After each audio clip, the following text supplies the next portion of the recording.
que isso tem a ver, né? Ele causou um desconforto. Ah, que bom, tem gente aí.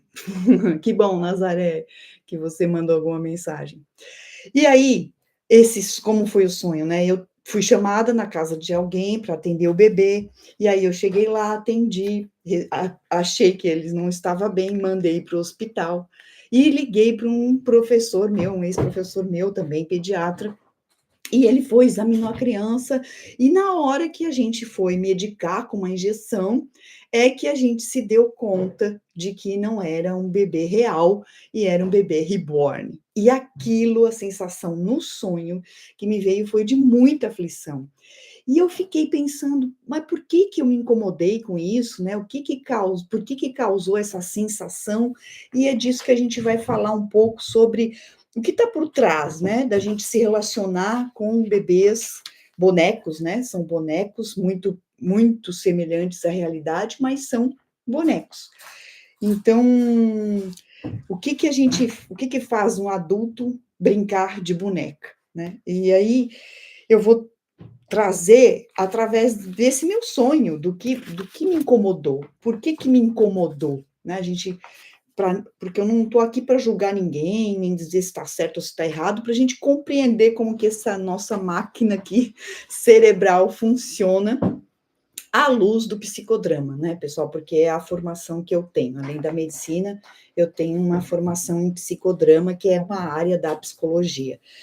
Então, por que me incomodou? Porque eu me dei conta que eu estava fora da realidade, que não era um bebê de verdade, né? E quando a gente se dá conta disso, é o meu juízo de valor, o juízo que eu faço, o julgamento que eu faço do que eu estou percebendo fora de mim. E quando esse juízo vem, quando a gente está julgando alguém, ou julgando a si mesmo, a gente está, na verdade, falando de algo de dentro de nós, algo que das nossos valores, que foi construído com os nossos valores, das nossas experiências, o que quer dizer, do que eu já vivi na vida, né?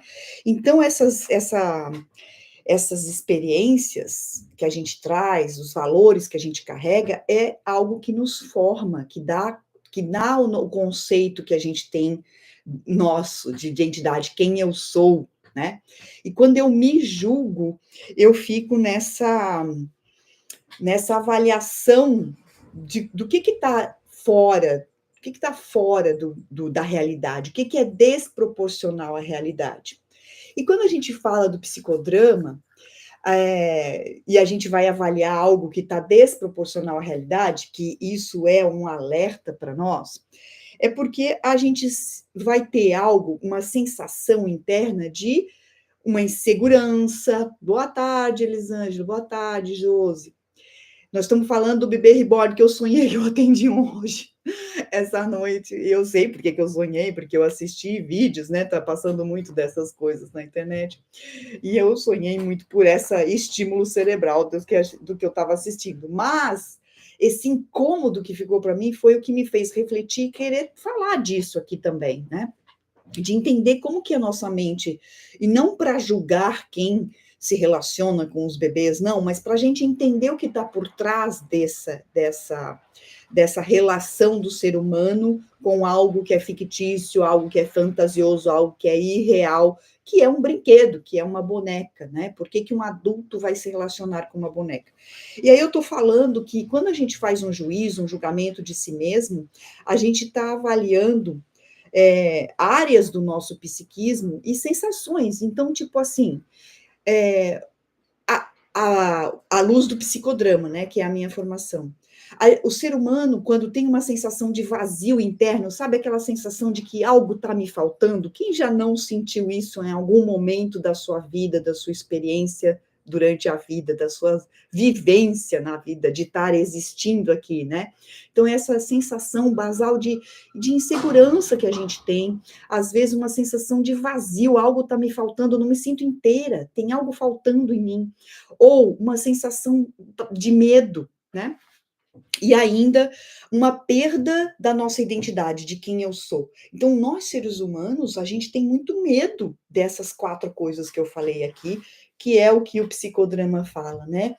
Síndrome do ninho vazio é quando Alexandra, a síndrome do ninho vazio, na verdade, ela acontece com as mulheres quando os filhos saem de casa, quando eles já estão amadurecidos e vão embora de casa. Aí, quando eles. E por que isso, né? Muito bem lembrado, legal que você trouxe esse assunto. Por quê? Porque eu estou ali na minha identidade, no meu papel, no meu lugar de mãe, e de repente meus filhos foram embora e eu perdi esse papel. É exatamente isso que eu ia falar agora em seguida. E a gente perde o papel de mãe quando eles vão embora. E agora? O que sobrou para mim? Né? Que papel eu vou assumir agora? É isso que gera a sensação de insegurança, de vazio.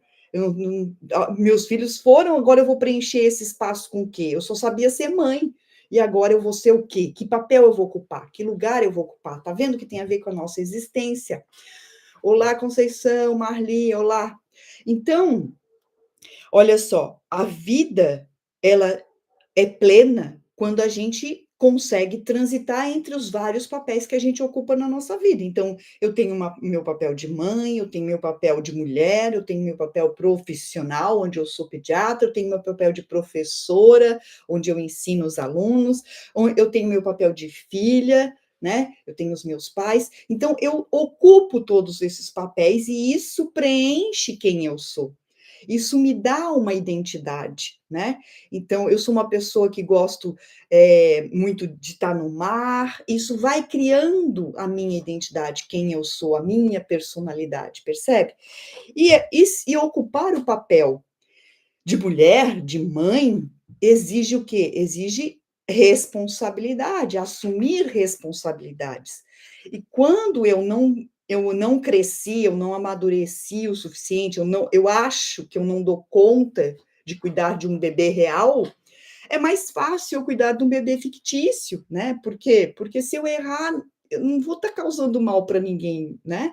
Então, ocupar essa fantasia de uma menina brincando com uma boneca me preenche, né? Porque é gostoso a gente viver na fantasia. Quem não gosta de imaginar as coisas, né? Quando a gente sonha alguma coisa, a gente está imaginando aonde a gente quer estar.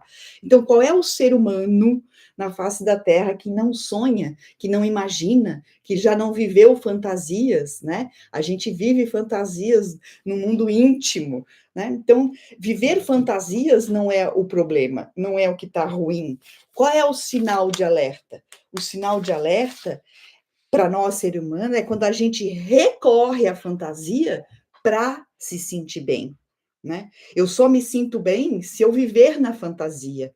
Esse é o problema, porque eu saio da realidade, eu perco o meu juízo, eu perco o controle de quem eu sou de verdade. Eu me desconecto da minha verdade. Então, aí é que está o problema, né? Eu não sei mais quem eu sou, eu não sei mais qual papel que eu ocupo, eu não sei mais. E aí, não faz sentido, né? Não faz sentido eu estar na vida sem eu ter um papel. Então, eu prefiro viver num papel fictício. Isso me preenche o vazio. Isso ocupa aquele vazio que eu sinto, né? Aquela sensação vazal. E por que que a gente recorre? Porque ficar sozinho é muito ruim, né, pessoal? Ficar sozinho é muito ruim. E a gente está vivendo um momento da nossa experiência na Terra que as pessoas estão muito individualistas. A gente perdeu muito o coletivo, né? Quando a gente está aqui no digital, a gente está buscando o coletivo. Eu estou buscando criar um grupo de mães, né? E está sendo desafiador. Por quê? Porque ninguém mais tem tempo, porque todo mundo está na correria, a gente não sabe priorizar o que é mais importante na nossa vida, né? Às vezes eu olho para cá, para lá, porque aqui está o YouTube e aqui está o Instagram, tá, pessoal? Estou gravando nos dois ao mesmo tempo. Então eu fico vacilando aqui no olhar, não sei para que câmera que eu olho. Mas percebe que quando a gente é, é, precisa se relacionar com alguém para ser gratificante a nossa experiência aqui, porque sozinho é muito dolorido, é muito sofrido. Nós somos animais e nós, como animais, como seres humanos, mamíferos, animais mamíferos, nós precisamos nos conectar com outras pessoas, né? Se a gente, bom, já temos vários exemplos de que viver sozinho é muito, a gente não se desenvolve, né? A gente não se desenvolve, a gente precisa do social para desenvolver as nossas habilidades. Qual é a coisa, né, dos estudos de felicidade, qual é a coisa que nos traz, ou longevidade, por que que a gente dura mais tempo na Terra, por que que a nossa existência dura mais, o que que é o primeiro fator que os estudos mostraram é na relação, é a gente ter amigos, é a gente ter conexão com outras pessoas, né? Na minha profissão, por exemplo, o que mais me gratifica é quando eu ouço alguém dizer: Nossa, doutora, como você me ajudou, como foi bom o que você fez na nossa vida. É isso que gratifica, é isso que me preenche, isso que me dá o sentido, o propósito da vida. Então, quando eu ocupo esse papel, esse lugar profissional, e eu recebo isso das pessoas, isso me gratifica, isso me preenche. Então, as pessoas, quando se relacionam com uma boneca, elas estão buscando isso, né? Esse preenchimento, essa gratificação, esse sentido para a vida. E aí, olha só, por que que o sonho me incomodou? Porque mexeu com o meu papel profissional. Porque a hora que eu cruzei o olhar com o meu colega no sonho, que a gente se deu conta que a gente não estava diante de um bebê de verdade e que a gente tinha mandado um boneco para ir receber uma medicação no hospital, isso mexeu com a minha insegurança profissional. Eu estava fazendo algo fora da realidade. E aí eu me julgo e coloco, eu não estou me posicionando adequadamente no meu papel de médica. Isso mexe comigo, isso me traz insegurança. E esse foi o desconforto. Então, eu me senti desconfortável porque eu fiquei insegura no meu papel, no meu lugar profissional, no papel que eu ocupo, né, na minha profissão. Mas e a mãe? E eu fiz essa colocação para relacionar por que que o sonho, né, esse sonho me trouxe um incômodo. E aí, porque tem a ver com esse meu papel profissional. Mas e o meu papel de mãe? O nosso papel de mãe, né? Onde que está? Viver o papel de mãe é desafiador. Por quê? Porque a gente não recebe nenhum manualzinho, né, de como ser mãe, e a gente quer ser sempre a melhor mãe, né? É tão gostoso quando a gente ouve dos filhos isso, né? A gente se enche toda, se preenche toda, mas alimentar o ego, né? Porque na verdade nós estamos fazendo o nosso papel, que é cuidar de outro ser humano. Só que cuidar de outro ser humano demanda muita responsabilidade, assumir responsabilidades. Por quê?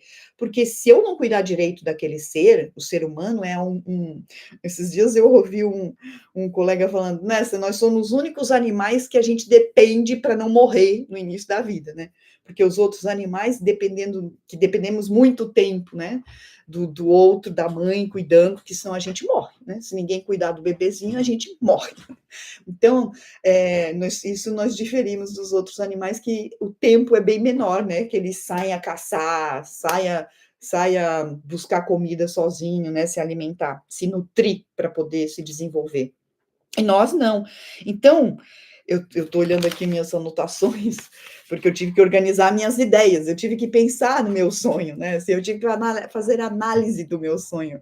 Por que que esses bebês reborn vieram na minha mente e o que que tinha me incomodado? Porque eu entendo que as pessoas que se relacionam, elas têm um motivo para estar fazendo isso e a gente não deve julgar, né? Porque se eu estou julgando o outro, eu estou falando de mim e é comigo que eu preciso ficar bem, né? E eu me dei conta de que o me causou mal foi eu não ocupar o meu papel profissional de forma adequada, porque eu não identifiquei que era um boneco e achei que era um bebê de verdade. E isso me fez questionar se eu era capaz de ser uma pediatra, percebe? Aí, quando a gente vai falar das mães, assumir o papel de mãe não é uma tarefa que a gente tira de letra, que está tudo bem, não, porque a gente fica com medo do que os outros vão falar, do que a gente está fazendo com nossos filhos, né? Eu já cansei de atender mães que falam assim, né? Mas quando eu vou mostrar que alguma coisa que ela está fazendo não está bom para o filho dela, ela se sente julgada e a gente tem que tomar muito cuidado na forma de falar isso, de comunicar.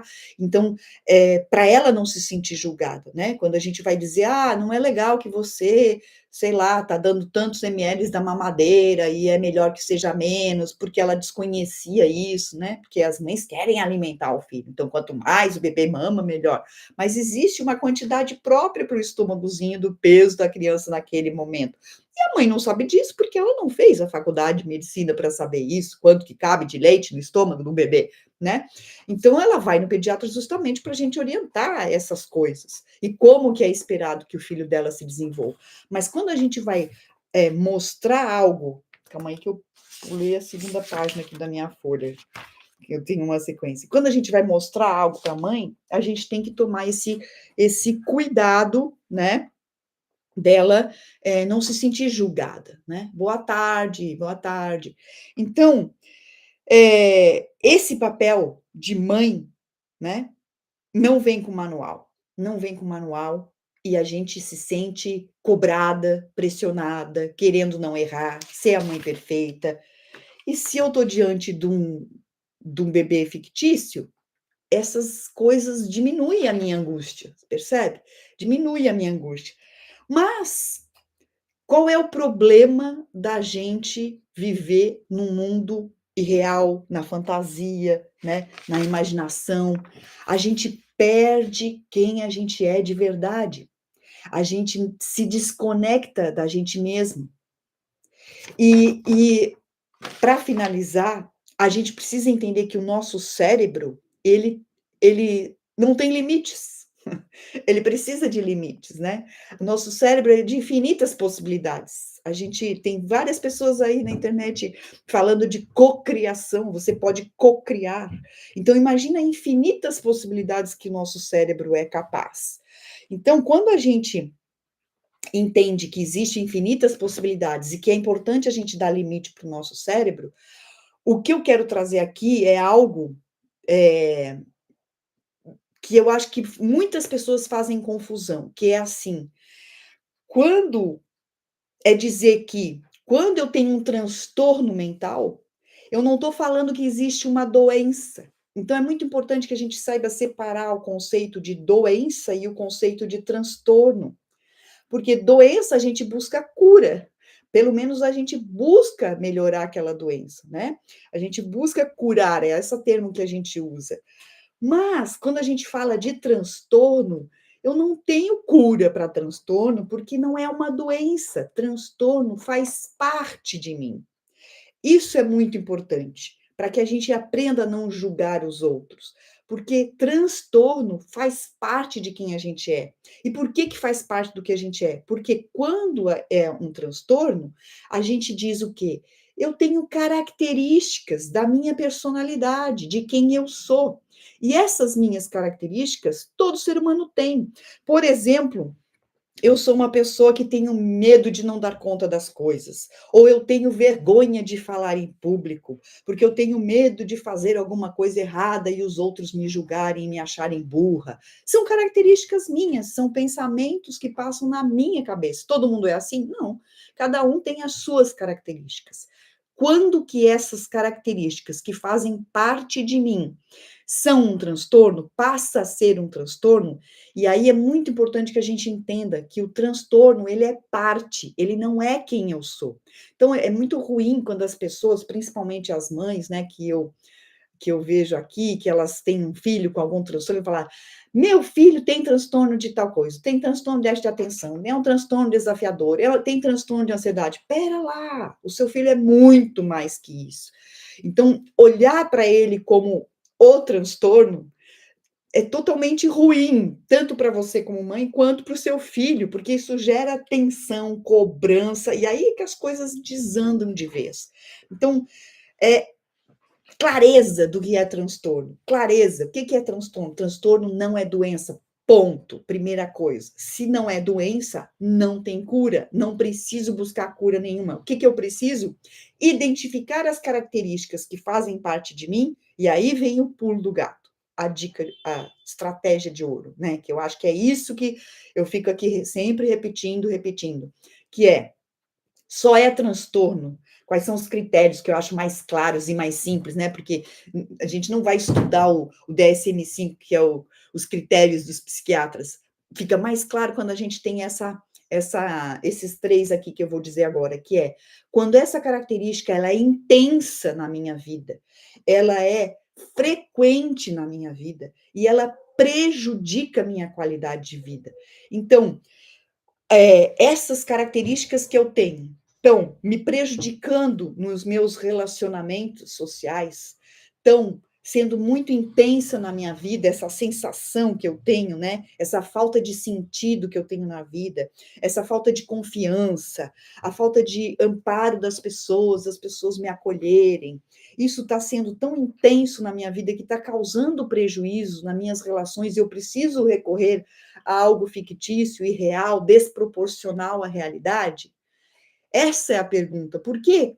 Por que eu preciso recorrer a algo fictício e não real? Por que eu escolho isso para a minha vida? Para me preencher, para me sentir gratificada, né? Para quê? Por quê?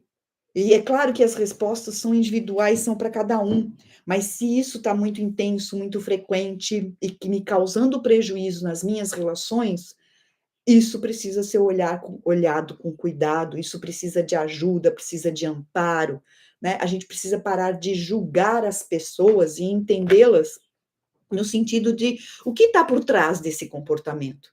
É sempre essa a pergunta: o que está por trás do comportamento? E quando a gente identifica, né? Quando a gente identifica o que está por trás, aí fica fácil de enfrentar, né? Feliz de quem se vigia e busca ajuda, porque a maioria não tem esse discernimento.